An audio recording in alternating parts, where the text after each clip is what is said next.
আসসালামু আলাইকুম। আজকে আমি লইট্টা মাছ ফ্রাই করব। আমি এখানে লইট্টা মাছ নিয়ে নিয়েছি। এখন এর মধ্যে দিয়ে দিলাম প্রথমে আদা বাটা, তারপর হচ্ছে রসুন বাটা।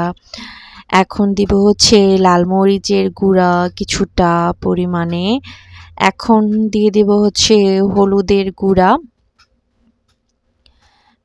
এরপর দিব ধনিয়ার গুঁড়া, এরপর হচ্ছে জিরার গুঁড়া। এখন প্রয়োজন মতো হচ্ছে লবণ। আমি এই পর্যায়ে দিয়ে দিব হচ্ছে বেসন হাফ কাপ পরিমাণে।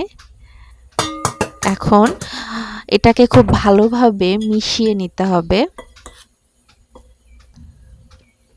আমি হাত দিয়ে অনেক সুন্দরভাবে এটাকে মিশিয়ে নিব।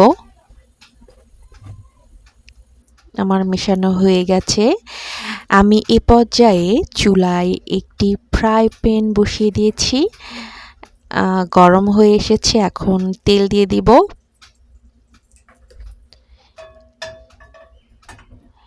এরপর একে একে মাছগুলো এভাবে দিয়ে দিতে হবে।